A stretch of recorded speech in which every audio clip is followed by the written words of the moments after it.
What's up, guys? It is part 2 of our trip down to the Richfield and just kind of south central Utah area. We're in Fremont Indian State Park, Skinner Canyon.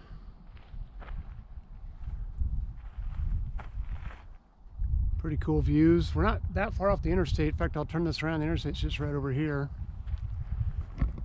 But there's supposed to be rock art here, so we pulled off to take a look at it before we go to the museum. Rhonda's kind of reading the sign here. Let's see what we got.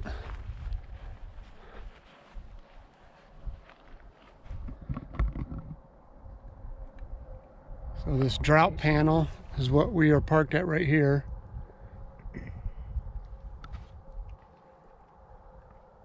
So we're gonna walk over there and see if we can see them.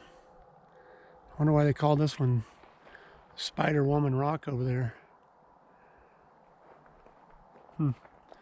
All right, let's go look at some rock art, guys. It's kind of hard to see it, guys, because it's in the shade and we're in the sun.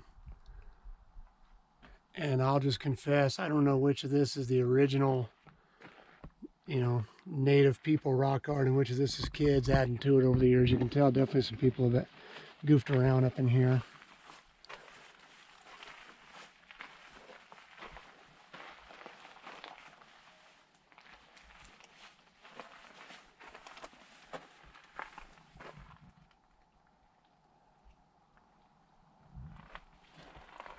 I think it was just that first little, and that looked like the picture on the sign back on the corner. It said there's trash piles and stuff all in this canyon from the native peoples. I bet if you had time just to goof around and explore up here, you'd find some cool stuff. This is the Jedediah Smith Interpretive Site. We got these metal sculptures of horses and a mule up here.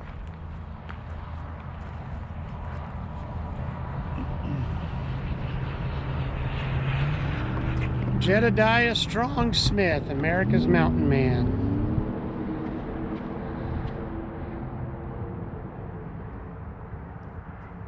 Said unlike many mountain men, he was literate and carried a Bible and kept a journal. He's credited with blazing the western half of the old Spanish Trail.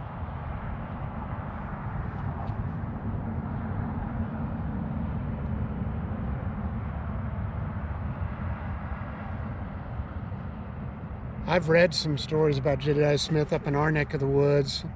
So it talks about in 1826, they were exploring southeastern Idaho.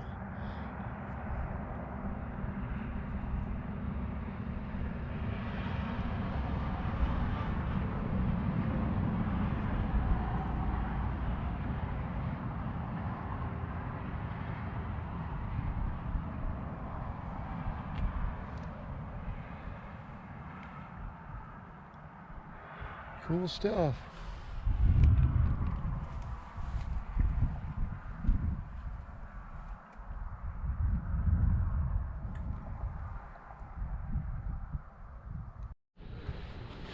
All right, we're just rolling up to the visitor center and museum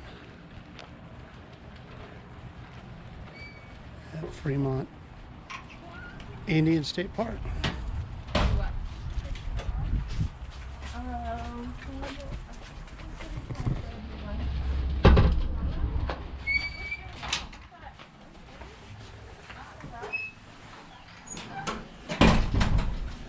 We'll pay our entrance fee and look around. We believe the Fremont people came here about the year 300. We think they were here nearly 1,000 years, leaving about the year 1300. In fact, artifacts dating back to 10,000 years ago have been found here. All right, we just finished watching the educational video. Now we're going to tour the museum. And I won't show all of this to you guys, but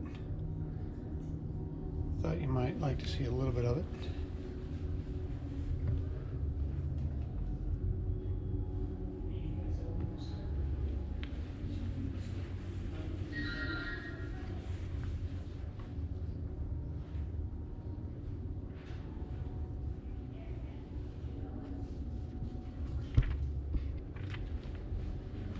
I'm going to go a little slower after I just get a little filming in for you guys. Here's Jedediah Smith. Man, it covered some miles.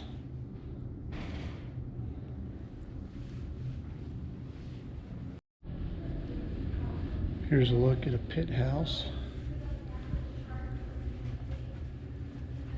Which is the type of structures they lived in.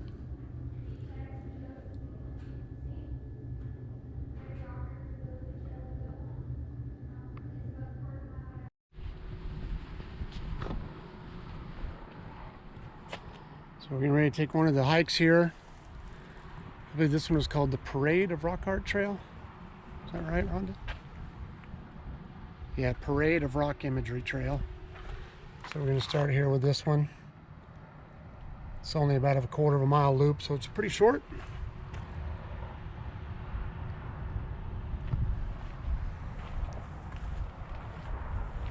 Again, we're just off the freeway.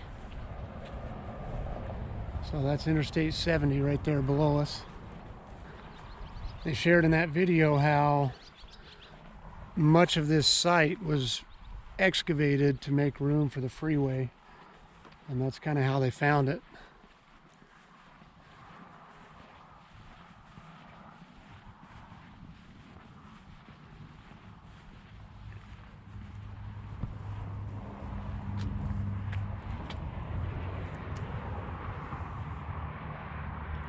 So here's the sign that kind of gives you a head up of what to look for. And then can you see that right here? There's the carved lines right there. And the carved lines right there. So yeah, if you were just, if I was just hiking and this wasn't in a park and I was walking around, I would go right by that. I wouldn't even see it. Just shows you how easy it is to miss when you're not paying attention. So this ridge across the interstate was part of Five Finger Ridge. And basically it's the other four fingers got dug up and removed to make the interstate. So they would have continued towards us, which is back to the north. 60 pit houses. So, and then this just gives you more details about the village they found.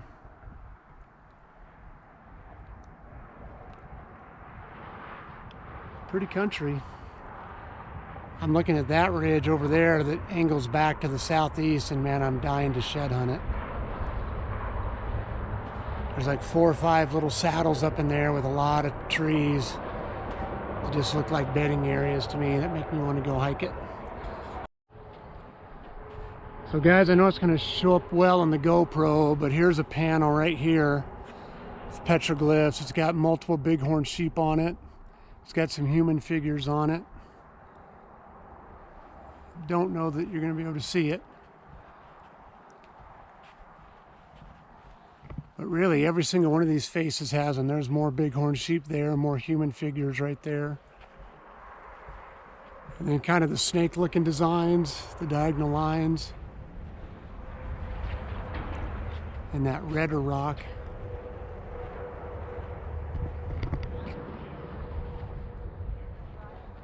So here's just kind of a glimpse of everything that's up there. These are some of the different panels. And again, I can see these from here, like I can see with my naked eye, but I just don't think they're going to show up in the GoPro very well. Wow. But all of these panels have them on, all these rock faces. It's really cool. It's one of the biggest concentrations I've probably seen of them.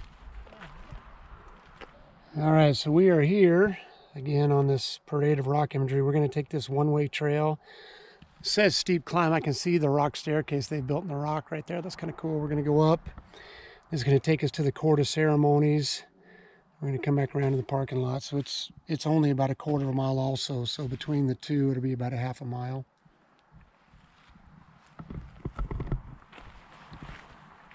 So, but at least we're off the sidewalk.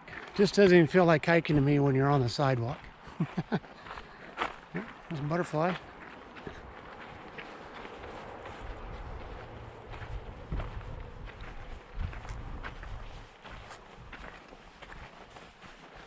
It it'd be cool to use these staircase, this stone staircase they've dug out up here.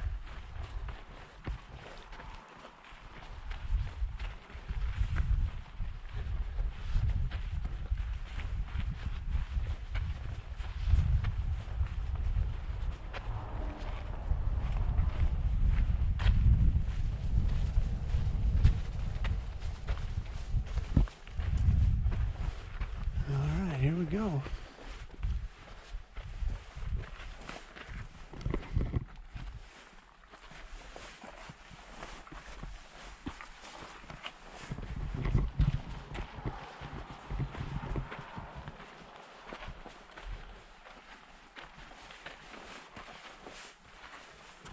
And it is hot today, guys. I know I've said it a couple times, but it's supposed to be 96 or 97. I don't know if it's quite that hot yet, but it's got to be in the 90s for sure.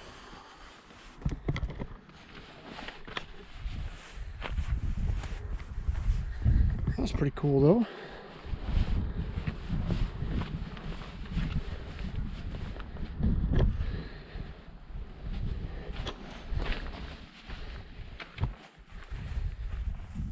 Now you're getting into the national forest. So we've got more petroglyphs in this rock face here and on this one. Now that we've climbed up into this kind of second level on top of this shelf. And this is called the Court of Ceremonies.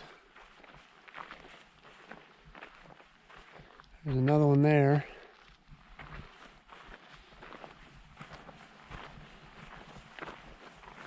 Kind of getting up into junipers, and I see a few pinyon pine up here.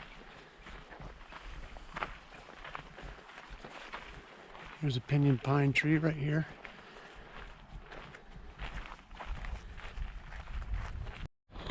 So one of the cool things about this park is you can actually borrow an atlatl and throw darts with it, and these two young men are, well, I thought they were going to throw at that bear target, but they never did. But let's see if we can get one of them to do it on film for us. Hey, so these young men are going to show us how to do it.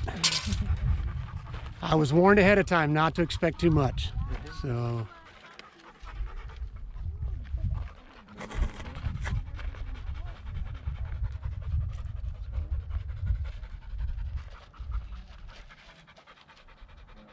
So these give you more leverage and a longer reach when you throw it. It's supposed to help you throw it farther.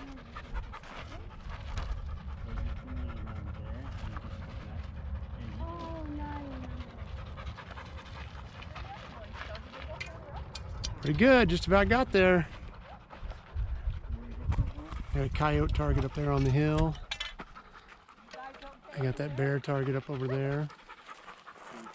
They're probably staying cooler. Got a lefty, huh? Nope. No. Oh, nope, you're just holding it in the other hand.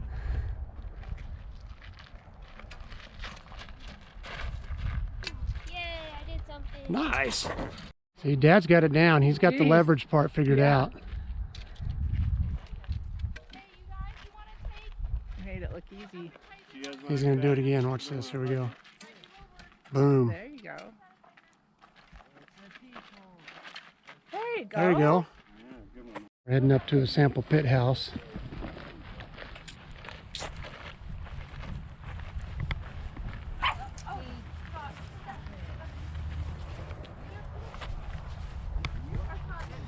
Go down in. It's what? Yeah.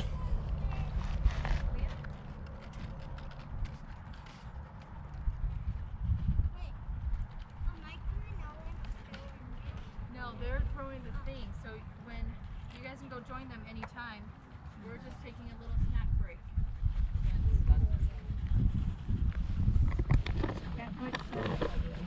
Is there a room down there, hon? Yeah.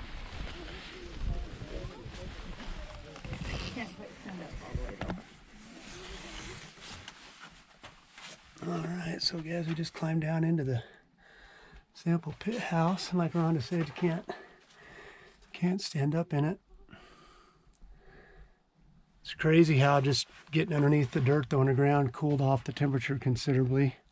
I thought it'd feel like an oven in here. I was afraid it'd be like a clay pot, but it's not. It's pretty cool.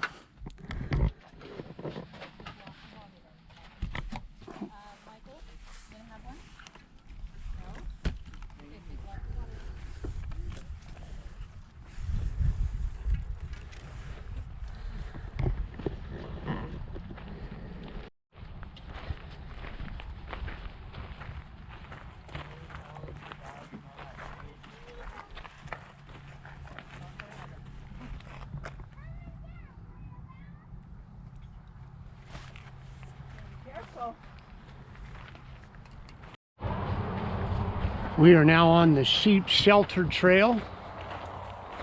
There's an excavation up here. Was it a pit house, Rhonda? What? Didn't say pit house. Okay.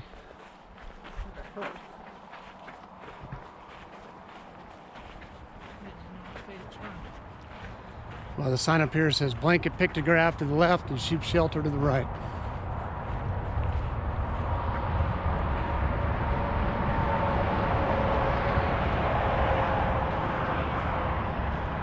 So this has a little spot where you can look through the viewfinder across the freeway for this Legend of the Indian blanket.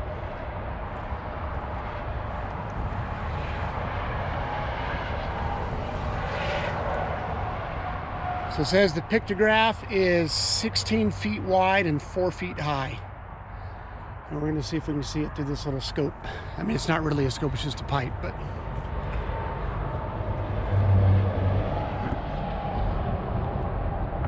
Oh yeah, I see it. Yeah, I see it with my naked eye. On the face, that steepest rock face. Yeah. I see it better. So that was the blanket pictograph. And now we're heading up to the sheep shelter.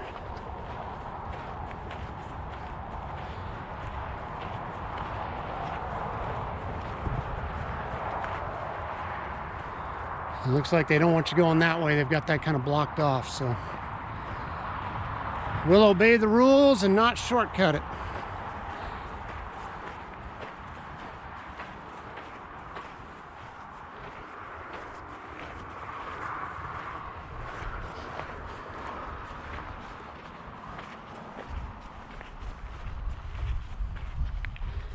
Just looking back down over the interstate.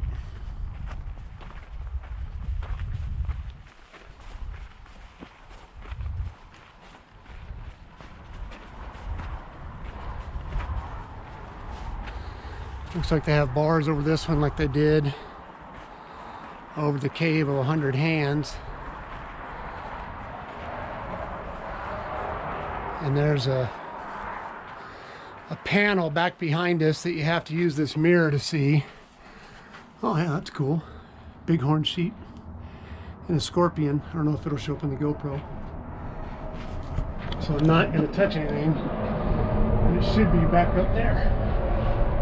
Well, we finished our time at Fremont Indian State Park, and we're going to take a little soak in the hot springs here.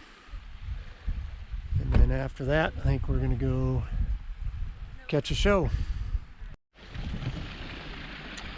All right, well, we've been to these hot springs before. You've seen a video with them on, but I'll give you another quick view here.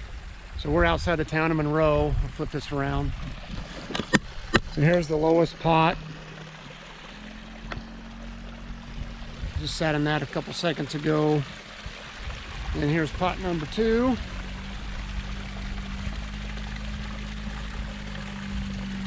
We sat in that one. Now here's this first pot that's coming right out of the mountain. This one is hot. And in the winter it might be fun to sit in that, but it's like 95 degrees today, so that was no fun sitting in that one. I just pulled up on a side-by-side, so sorry for the noise. And Rhonda's enjoying this one that has the little waterfall in it. So I'll get you guys a picture of it here.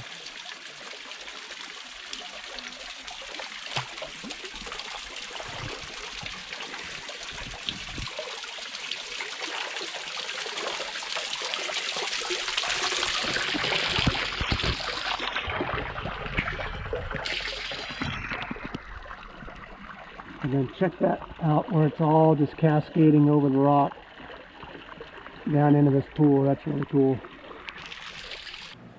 Thanks so much for coming along with us down to that Richfield area. We had a great 2 days. After we finished soaking in those hot pots, we had a nice dinner and then went and saw the latest Mission Impossible movie. So it was a busy day between Boyan Falls and Fremont Indian State Park and then that, but had a great time. You know, I just want to wrap this up with a minute on the mountain. And the channel shout out. Minute on the Mountain comes from the book of Mark. Our church has been teaching through the Gospel of Mark since January. We've been taking it kind of verse by verse, chapter by chapter. I'm preaching this coming Sunday, and I'm going to be preaching on Mark chapter 9, the second part of it. And it's a story where Jesus and Peter, James, and John are coming down the mountain.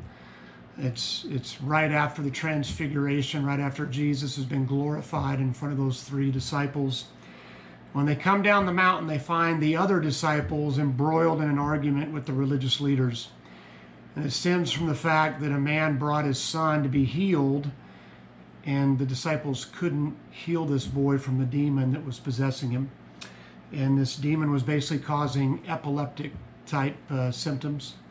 Tried to throw him in the fire, tried to throw him in water, tried to kill him. And in verse, 20, the dad's talking, says, "It has often thrown him into fire or water to kill him, but if you can do anything, take pity on us and help us." If you can, said Jesus, everything is possible for one who believes. Immediately the boy's father exclaimed, "I do believe. Help me overcome my unbelief." It's one of my favorite passages in the Bible. It's one that I can relate to. It's one that I've uttered multiple times over the years in my relationship with Jesus. Jesus, I believe. There's a part of me that believes, but help me overcome my unbelief. I need you to help me overcome it. I think it's important to note that it's not the measure of our faith that is most critical. It's the object of our faith. Now, Jesus doesn't want us to have small faith, okay? In fact, earlier in this passage, Jesus asked the crowd, "How long do I have to put up with you guys?" He was annoyed. He was frustrated at their lack of faith. But the object of our faith is most important. If Jesus is the object of our faith, he's going to be patient with us. And when we ask him to help us overcome our unbelief, he's going to help us overcome our unbelief. And he does heal the man's son. He does deliver him from the demon. And it wasn't because the man's faith was big. It was because of who Jesus is, and because even though the man's faith was small, at least the object of his faith was the right place. So no matter what you're dealing with, no matter what you're going through, whatever faith you have, whether it's big, whether it's small, make sure Jesus is the object of that faith. Make sure you're going to him with your faith. And if you recognize you have small faith, if you recognize you have unbelief, ask him to help you overcome it. That's one of the things the Father recognized, like there's this unbelief in my life and I can't overcome it on my own. I need you to help me overcome my unbelief. So that's Minute on the Mountain today, Mark chapter 9. Take a look at that when you have some time. And then on my next video, I'll probably go ahead and post the audio to that full sermon. If you're interested in that, feel free to check it out. Sorry, I can't talk tonight, guys. It's getting late. Anyway, thanks so much for coming along. God bless you guys. And we'll see you the next time right on the mountain.